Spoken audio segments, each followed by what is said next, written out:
G'day, I'm Uncle Hodge and this is the Meathead Marksman channel.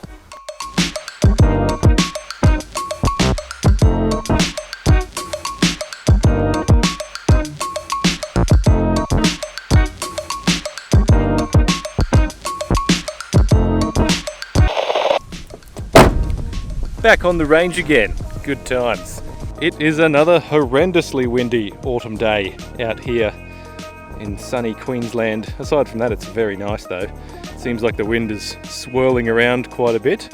But this is us down here at the 100 metre mark. I got some steel set up. We got my little figure 11 there painted red because I ran out of white paint, and I got my little 4-inch gong down there as well. My big round gong there ready to go.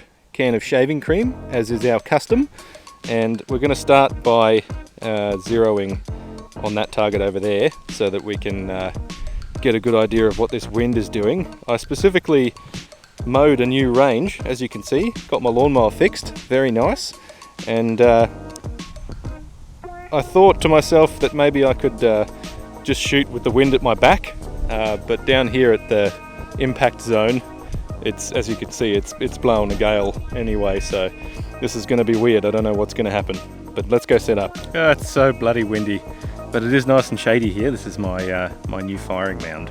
It's good. It's the middle of the day and the sun's kind of moving off in a different direction to what it normally does because it's getting closer and closer to winter, so it's going to cast some nice cruisy shadows for the afternoon, and I won't end up pink, which is a good thing.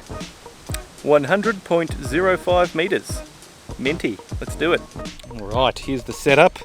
My little mat, boxes and everything. We're running JSB King Heavy Mark IIs as per the usual. Got the FX Crown, shooting them out at about 870 feet per second. So we've got a little bit of beef left at the target down there. We should at least be able to get some solid hits. Got the Optizan 6-24 by 50. It's a great little scope. First focal plane reticle does the job just fine, especially for the money. So let's have a bit of a shoot. Before we go too much further, I know about slugs, alright? I'm going to get about 10 comments of people telling me that I need to use slugs. I know about slugs, alright?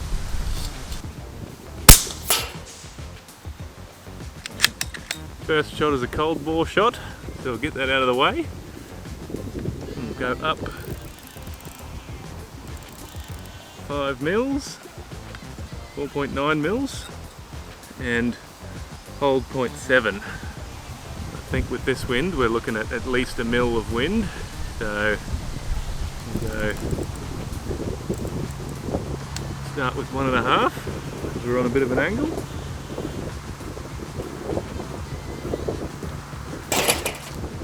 And my target just blew over. Maybe we're just going to shoot steel today. Oh,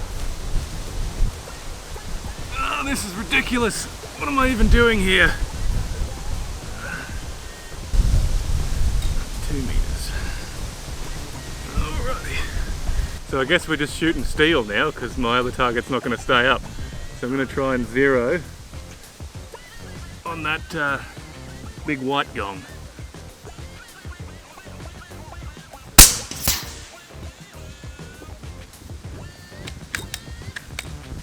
That's a miss.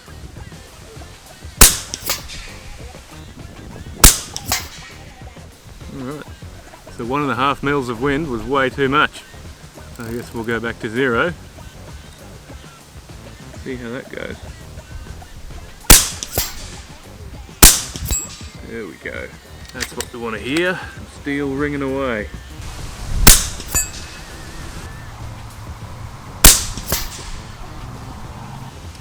I think I might try for some hits on the figure 11.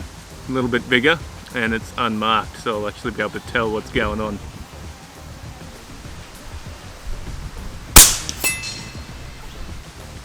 That was an obvious good hit, but I can't see it because of the colour of the paint. Red is not a good choice.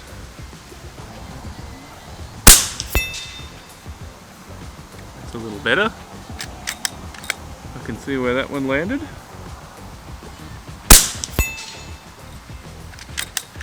Actually not a bad group coming up. Now that I've said that, the wind's going to blow me all over the place.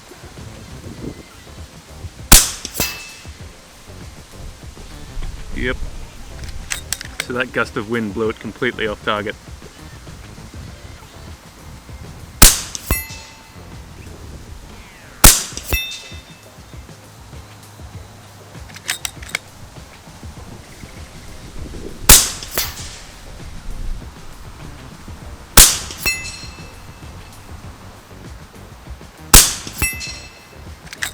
It's a very satisfying noise.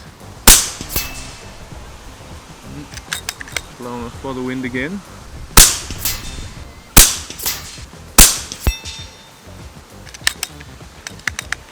Oh, wow, that was much more successful. There we go. So this is a little weird.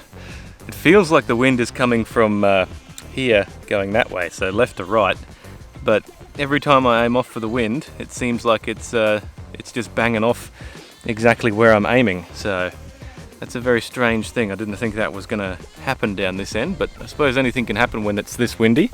So I think we'll take that into account, and maybe we can have a go at my small gong, because I reckon if I can get a good enough sort of handle on the wind, I might be able to get my shaving cream with a single shot, because this is fairly consistent here on Mr. Red. So I think if I just stop aiming off for the wind, I reckon I'll be alright, because this is essentially my group size here, so just over 1.5 inches. Alrighty then, so I had to move some junk around up there because my camera up there is getting real hot. But we're at 94 meters now, so elevation should be right bang on 5 mils. So it's interesting to think that between 94 meters and 100 meters, the elevation is like 0.4 of a mil difference. So it's washing off lots of speed all the way down the end there. So I'm going to try and print a nice little group on that 4-inch red gong, and then I reckon we'll hit that shaving cream.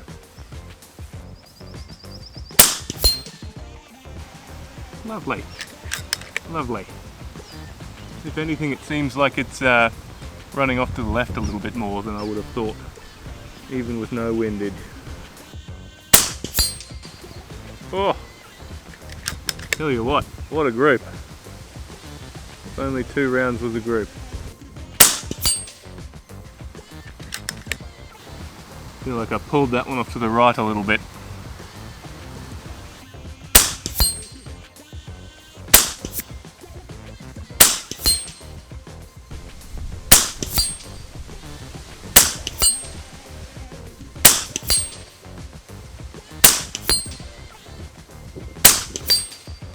Alright, let's go and have a look. Well, I wasn't counting, but I think that was about 10 shots. It looks like I got about 5 or 6 left in my magazine, so it was 10 or 11, I don't know, but I only missed 1, which is pretty good. So it seems like I've picked the right angle to mow my range on. So cheating the wind, I guess, not really overcoming it. It's about 10 rounds, probably with the 11th one that I missed, sailing off into the wind somewhere, probably off to the left. Yeah, alright, well I think that's probably enough of all of that. Let's do some slow-mo shaving cream goodness.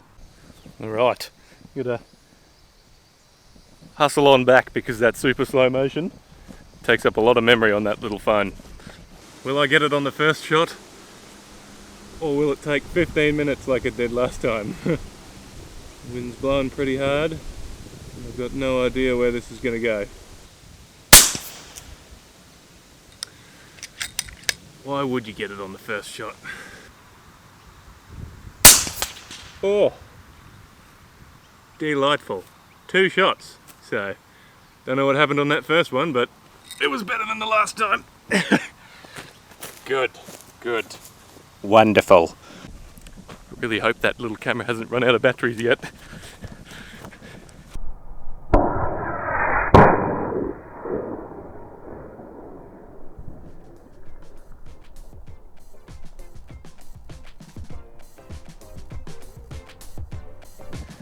Well, That looked awesome on the camera and it looks awesome around here. Check this out. So it still managed to spray a fair bit forward, even though the wind is howling off in the other direction. A little bit of jizz all over my target there.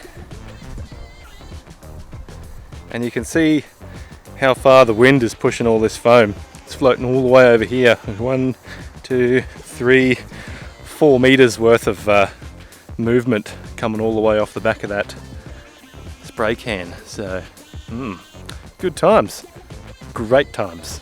Alright, well now that we've got the explosions out of the way, I guess, I think we should go for a nice small 100 meter group, or 94 meter group at least. Probably about 100 yards if you do the math properly, which I definitely will not. But yeah, alright. So minimal group on Mr. Red here. I'll be aiming at the bottom of the target, just above the bottom I guess. And yeah, hopefully I can print a nice clean group there.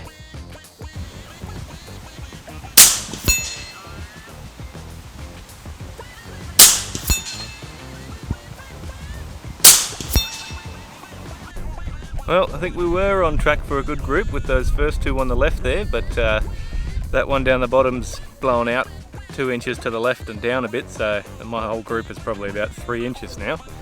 So I think to improve on that, I'm probably going to have to, if I stick with pellets that is, obviously I don't really want to stick with pellets, I'll get slugs when the time comes, but I think if I actually wanted to improve this performance with my pellets, I would have to sort them by weight and skirt diameter and all of that sort of stuff.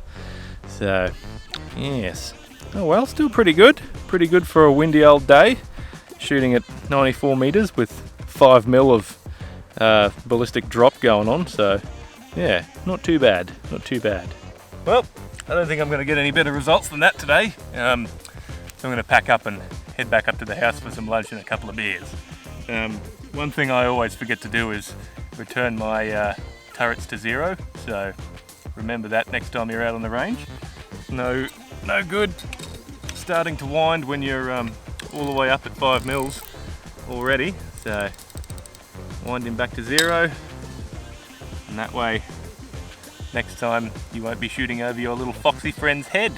Speaking of which, my lovely wife noticed the other day that our little foxy friend came over for another visit. It was playing with the horses. I'll throw some video in so that you can see what he was getting up to. She took this video with her phone, so it's the quality's a little bit low, but yeah, and it was zoomed in as well, but she leopard crawled all the way from the house down to the edge of the top dam up there, and yeah, caught the little fox playing on camera.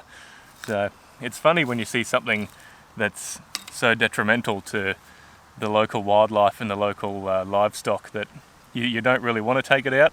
It's got so much character, but oh well, it's a shame, but he's got to go. I don't think all the local like ground-dwelling mammal population is going to appreciate it too much if I just fall in love with it. So yeah, next time he comes around, we'll have to pay him a visit. Well, I hope you enjoyed this video as much as I enjoyed making it. If you did, smash that like button. Gently smash that like button, and subscribe if you'd like to see more from me, and I'll catch you in the next one. Cheers.